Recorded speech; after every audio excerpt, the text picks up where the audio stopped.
Salve galera, tudo bem com vocês? Aqui é o professor Silvio Santana. Muito bom dia, muito boa tarde, muito boa noite. Não sei exatamente a hora que você vai estar vendo essa aula, mas saiba que estamos juntos e esta é a 7ª aula da Lei 72/10 de 84, que norteia, que delimita a execução penal em todo o território federal. Lei importantíssima para as principais carreiras policiais. Então, meu amiguinho, minha amiguinha, aperta o cinto, vamos nessa! O que a gente vai falar hoje, hein? Vamos falar sobre os estabelecimentos penais. Quer trocar uma ideia marota? Vem lá no meu Instagram, Prof. Silvio _Santana. Manda sua dúvida, sua sugestão, sua dúvida, seus sentimentos. Vai lá, desabafa, tamo junto, porra. Então vamos lá, avançando aí. Olha só, os estabelecimentos penais, artigo 82, base, Constituição Federal. Olha só, ó, Constituição Federal. Veja bem, artigo 5º, inciso 48, né? A pena será cumprida em estabelecimentos distintos, de acordo com a natureza do delito, a idade, o sexo do apenado. Ora, é óbvio, idade, não posso colocar o maior de idade com o menor de idade. Temos locais específicos para isso. Sexo do apenado, não posso misturar mulheres com homens. Beleza? E para quem que serve, é destinatário, para quem que serve esses estabelecimentos penais? Olha só, vamos entender o seguinte. Primeiro, os estabelecimentos penais, eles resguardam digamos, uma íntima relação com a ressocialização. Ora, é o local que o preso vai cumprir lá a pena. Então, olha só, vamos colocar aqui embaixo, ó, observação, ó, vamos colocar assim, ó, guarda íntima relação com a ressocialização.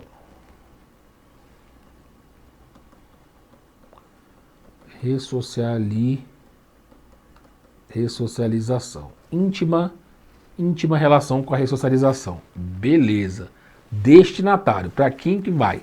Para quem que vale? Vale para o condenado, temos estabelecimentos próprios. Vale também para o submetido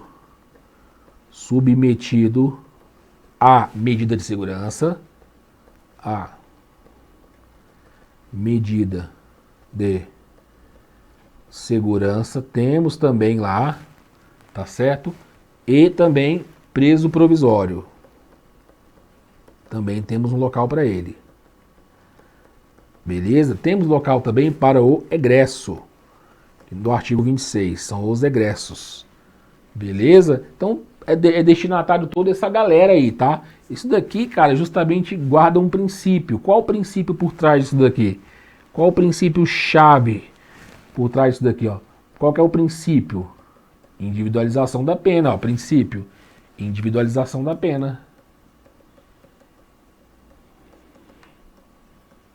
Individualização da pena. É o princípio por trás disso daí.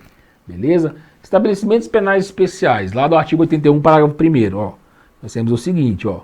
Primeiro, vou colocar aqui, ó. Estabelecimentos penais especiais.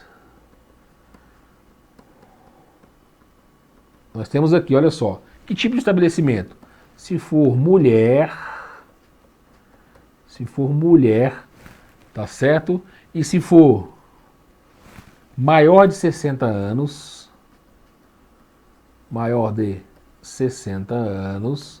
tá certo? Aqui não podemos colocar essa galera no mesmo balaio, porque aqui, ó, é princípio da dignidade da pessoa humana. Ó, princípio da dignidade da pessoa humana. Da pessoa humana, tá certo? Aqui, obviamente, tem um foco. Qual que é o foco? O foco é a humanização. Lembrando que os maiores de 60 anos, né, são os idosos. O foco é a humanização. Beleza? Visão geral dos estabelecimentos penais. Visão geral aí, vamos lá. Vamos. Primeira coisa, visão geral. Vamos falar sobre esse cara. Olha só. No mesmo conjunto arquitetônico, na mesma região, na mesma galeria, no mesmo conjunto arquitetônico, no mesmo prédio, pode abrigar estabelecimentos penais distintos? Sim, pode. desde que separados por alas ali, desde separados, isolados. Então olha só, vamos colocar aí, ó, no meio, não tem que ser em prédios separados não, gente, não é questão de prédios separados, tem que ser no mesmo conjunto arquitetônico, tá? Ou seja, tem que ser só separados por alas, pode ser no mesmo conjunto arquitetônico. Então coloca aí, ó, no mesmo conjunto arquitetônico, no mesmo conjunto arquitetônico poderá abrigar estabelecimentos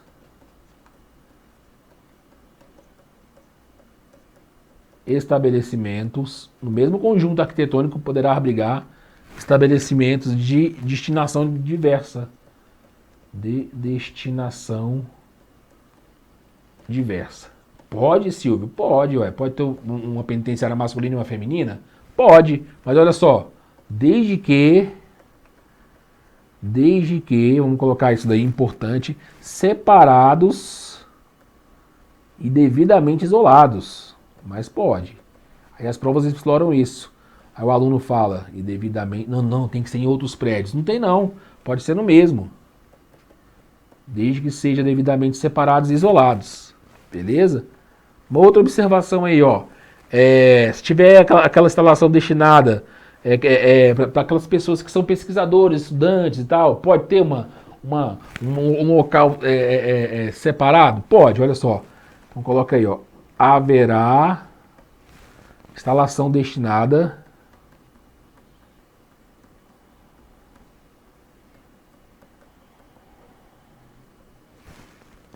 a estágio de estudantes. A estágio de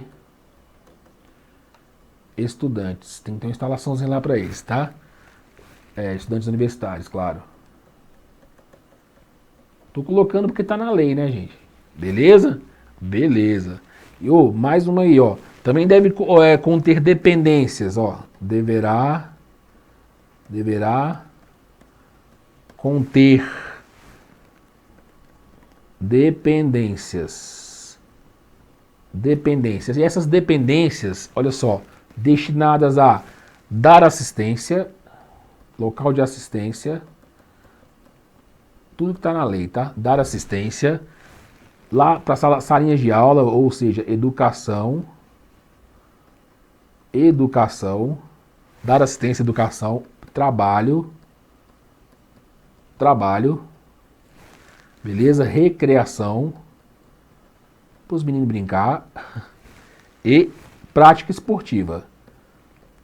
Claro que é no fabuloso mundo da LEP.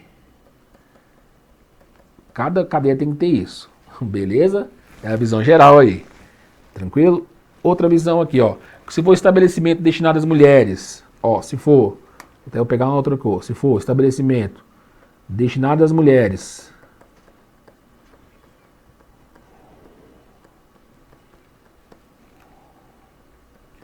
se for destinados às mulheres, o que tem que ter em especial lá? Primeiro, tem que ter o quê? Ó, isso é importante. Berçário. Tem que ter berçário. Para quê? Para amamentação dos filhos, tá? Para amamentação, vamos anotar que é importante, amamentação, beleza? Por no mínimo 6 meses. Geralmente ocorre em 6 meses, tá? E também uma segunda coisa tem que ter nos estabelecimentos femininos.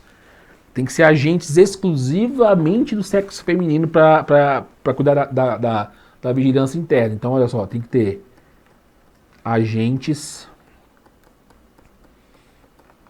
exclusivamente femininas nas dependências internas.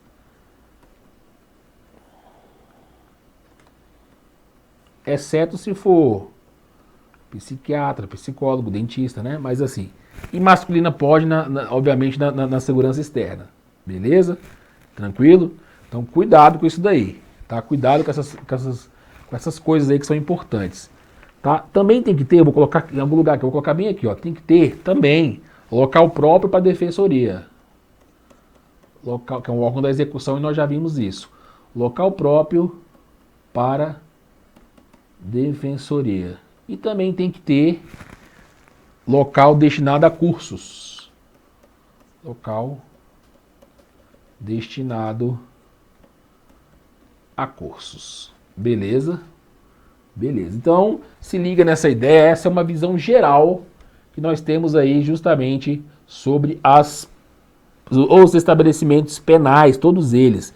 Quero frisar bem aí, olha só. Aqui gosta de cair em prova, o local de amamentação no mínimo de 6 meses. Aqui gosta de cair em prova, tá? Tem que ter esses berçários aí. Se for destinado às mulheres, claro. Estabelecimento destinado às mulheres. Penitenciárias femininas, por exemplo. Show? Show. Então, olha só, pegando aqui. Aí nós temos aqui, olha só, falamos dos estabelecimentos na visão geral, agora vamos falar dessa tal de execução direta e indireta. Isso daqui é muito importante para a sua prova, tá? Execução direta e indireta. Cuidado com isso aqui, ó. Olha só, de um tempo para cá se fala muito em terceirizar o sistema prisional, passar essa atividade, tirar essa atividade da mão do Estado, passar para empresas especialistas em cuidados, né? Então, mas olha, o que pode ser passado e o que não pode ser passado? Isso aqui é muito importante para você compreender até qual ponto pode se dar a privatização de um sistema prisional. A lei de execução penal dá esses limites. Então vem comigo aqui que nós vamos delimitar isso daqui. Olha só, execução direta e indireta. Primeiro vamos entender isso daí, ó. Primeira coisa você vai ter que... Deixa eu ver se eu pego uma tela aqui, ó. Aqui tem, ó. O que é importante? Antes de mais nada, o que é importante? Vamos aqui, ó. O que é importante? Você sacar logo de cara. Olha só, as funções de direção, chefia, coordenação, lá no âmbito penal, não podem ser delegados. Tá? Não podem ser delegadas. Olha só, ó. Funções, ó, são indelegáveis. Vou colocar bem assim, ó. São indelegáveis, isso que é importante você entender, ó. Não pode passar para um particular fazer as funções de direção. Então não pode ter um diretor privado, por exemplo, né, um particular, não pode, nem mesmo nenhum tipo de chefia, beleza? Nem coordenação. E coordenação. Não pode coordenar e nem chefiar a parada, ou seja, as atividades de coordenação, chefia e direção, olha só, são indelegáveis, beleza? Do sistema prisional. Vou colocar aqui, ó, do sistema prisional. Ou seja, quando se fala em privatização, essas funções já não podem ser delegadas, beleza? Primeira, também é importante você entender, que é importante demais, é que é indelegável todas as atividades que exigem poder de polícia. Olha só, vamos colocar aí, ó. São indelegáveis, só para a gente entender os parâmetros, né? Todas as atividades que exijam, todas as atividades que exijam poder de polícia. Poder de polícia. Então, poder de polícia ele é indelegável. Poder de polícia é indelegável. O que é indelegável? Bom, olha só, indelegável, deixa eu ver se eu trouxe esse conceito aqui. Talvez, aqui, ó, trouxe. A professora Eli Lopes Meirelles fala o seguinte, ó. Ela fala o seguinte. Professor, né? Eli Lopes, professor. Professor Eli Lopes Meirelles fala que o poder de polícia é a faculdade de que dispõe a administração para condicionar ou restringir o uso e gozo de bens, atividades e direitos individuais em benefício da coletividade ou do próprio Estado. Então o poder de polícia ele restringe, né? Ele condiciona o uso ou gozo de bens. Isso é a definição do que seria poder de polícia. Então, poder de polícia, definição do professor Eli Lopes Meirelles, tá certo? Temos isso daí. Tá, então já sabe o que é poder de polícia. Pode delegar? Não, não pode delegar, são indelegáveis.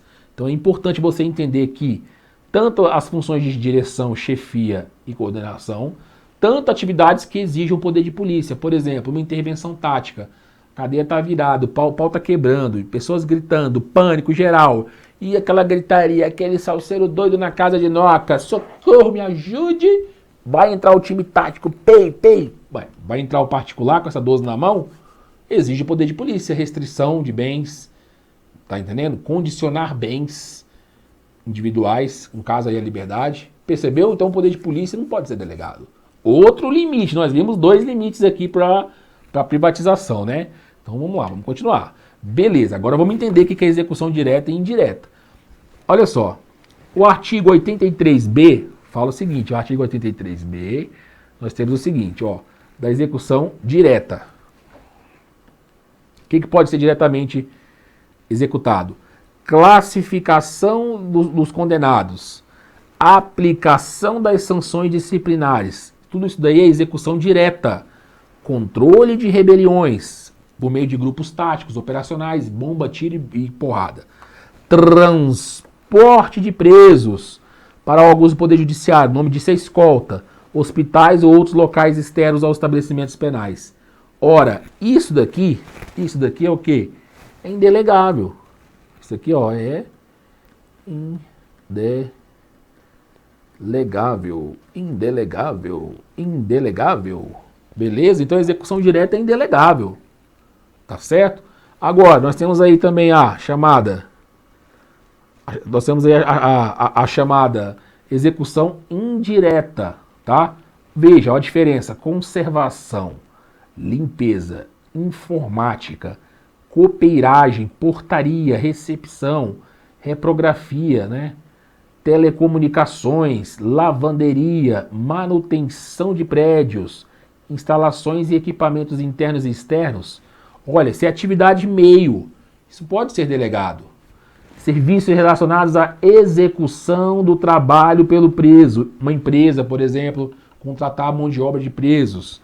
Fornecimento de materiais, equipamentos, máquinas e profissionais. Tá certo? Isso é execução indireta. E a execução indireta, ela é delegável. Sacou? Execução direta, ela é delegável. Ou seja, atividade meio.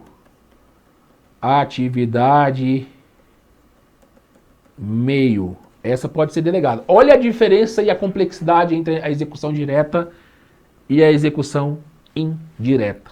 Então temos diferenças, tá certo? Então pra gente, toda vez que esse assunto vira baila, saiba que não é tudo que pode ser passado, não. Não é tudo que pode ser delegado, não. Tem limites, tá? Principalmente o que envolve o poder de polícia. Vamos lá. Separação dos presos, do artigo 84. Isso aqui é importante, ó. Separar os presos, aqui gosta de cair em prova também, ó. Regra de Mandela 11. Regra de Mandela é aquelas regras para pessoas presas, tá? Em alusão a Nelson Mandela, que ficou preso uns anos aí. As diferentes categorias de recluso devem ser mantidas em estabelecimentos prisionais separados ou em diferentes zonas de um mesmo estabelecimento prisional. Ou seja, próprias regras de Mandela entendem que tem que ter separação dos presos, que leva em consideração os respectivos sexo, idade, antecedentes criminais, razões de detenção e medidas necessárias para aplicar, assim como presos preventivos devem ser mantidos separados dos condenados. Então nós temos aí, ó, nas regras de Mandela, já entendem a necessidade de separar os presos de acordo com os seus critérios. E também o Brasil, ele é signatário do Pacto São José da Costa Rica, que no seu artigo 5º diz o seguinte, ó, item 4. Os processados devem ficar separados dos condenados. Quem são os processados? Quem são? Aqueles caras que não têm condenação penal, tá? Devem ser separados dos condenados, salvo circunstâncias excepcionais, e devem ser submetidos a tratamento adequado à sua condição de, olha só, pessoa não condenada. Veja, primeira coisa importante aí, ó, os processados também são chamados de inocentes presos. Ah, Silvio, eles não são inocentes não. Eu sei, porra, mas a gente tem que tratar desse jeito pra prova. Tá beleza? Então cuidado com isso daí. Bora. Como é que vai se dar essa separação? Eu simplifiquei para vocês através dessa tabelinha aí, ó. Como é que vai dar essa separação? Vai dar o seguinte, ó, veja bem. Vai dar, se for preso condenado, é uma coisa, se for preso provisório, outra, tá? Preso condenado, nós temos o seguinte aí, olha só. Vai ser, se o cara cometer crime hediondo, dentro dos condenados, os crimes hediondos ou equiparados. Quem são os crimes equiparados?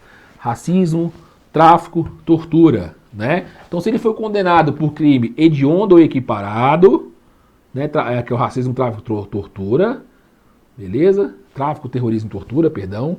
Tráfico, terrorismo, tortura, é equiparado, além do racismo, tá? Se dentro dos condenados também tem que separar os reincidentes, tá? Os reincidentes,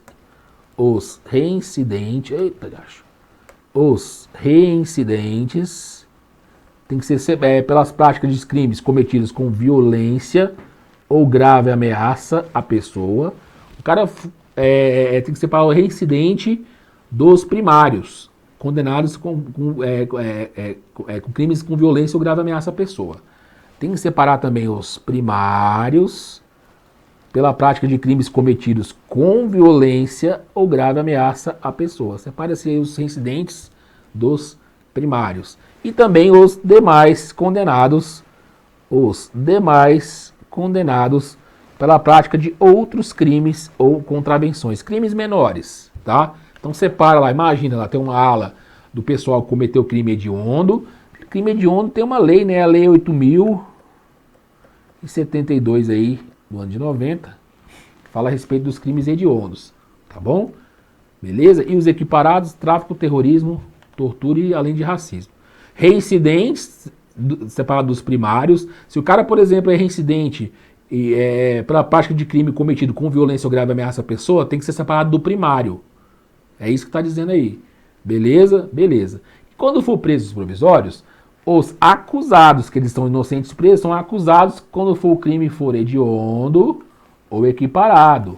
Separa também, numa ala. Aí na outra ala, tem os acusados também, só que pela prática de crimes cometidos com violência ou grave ameaça à pessoa. Então separa os crimes com violência dos que não cometeram crimes com violência. Ou acusados pela prática de outros crimes ou contravenções, que são infrações menores. Contravenção é infração pequena. Percebeu essa diferença aí? Então o que está visando o legislador? Separar aqueles crimes de maiores impacto dos que têm menor impacto.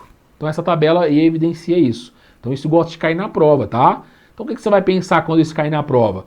Primeiro, os crimes hediondos têm que ser separados dos que não têm crimes hediondos. Primeira separação, de cara, é os condenados dos provisórios.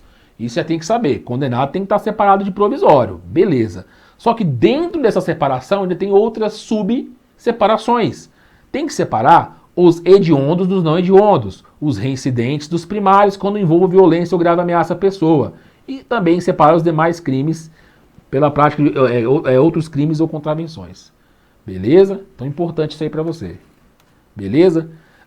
E também tem um caso especial que eu quero chamar a atenção, que são os chamados presos ameaçados. Tem presos, eu já vi na prática isso uma centena de vezes, tem presos que, se colocados juntos com a massa carcerária, a gente tem que entrar para colher os pedaços e brincar de quebra-cabeça dele.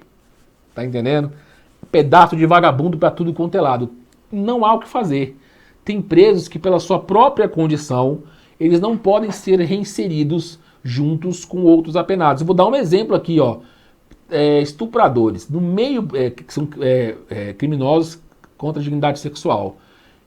É um crime que causa tamanha repulsa no meio penitenciário que nem os próprios vagabundos, por mais vagabundo que seja, aceita esse tipo de crime. São chamados jackões, os jacks. Cara, é terrível o que eles fazem. Olha, pode ter certeza, eu já vi coisas, esses olhinhos lindos aqui já viram coisas. Então os caras, eles são realmente ameaçados. A sua própria natureza, a natureza do seu delito faz com que ele seja ameaçado. Dito isso, olha só. Olha esse artigo 84, parágrafo 4º, fala o seguinte, ó. Vou pegar aqui o marca-texto. O preso que tiver a sua integridade física, moral ou psicológica ameaçada pela convivência com os demais presos, ficará segregado em local próprio. Exemplo que eu dou aí são os criminosos sexuais. Exemplo, criminosos sexuais. Quem conhece a lei da cadeia sabe que esse tipo de gente aqui tá fudido, né? Beleza? Então tem essa causa especial aí também. Beleza? Olha só, essa é importante, ó. Superlotação carcerária lá do artigo 85.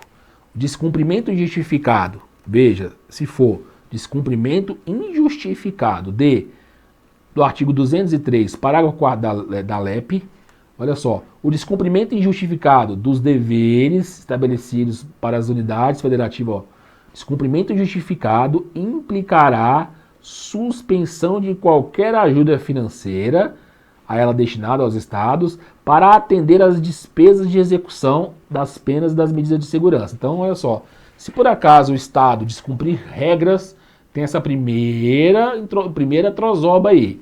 E a segunda está no artigo 66, inciso 8º da lei, que fala assim, ó, compete ao juiz da execução interditar no todo ou em parte estabelecimento penal que estiver funcionando em condições inadequadas ou com infringência aos dispositivos dessa lei. Percebeu que se houver superlotação carcerária, primeira coisa, o Estado pode ser sancionado pela União, deixar de receber repasses, né, deixa de receber repasses, e outra medida que pode ser adotada contra esse Estado é a interdição. Quem faz isso só e somente só o juiz da execução.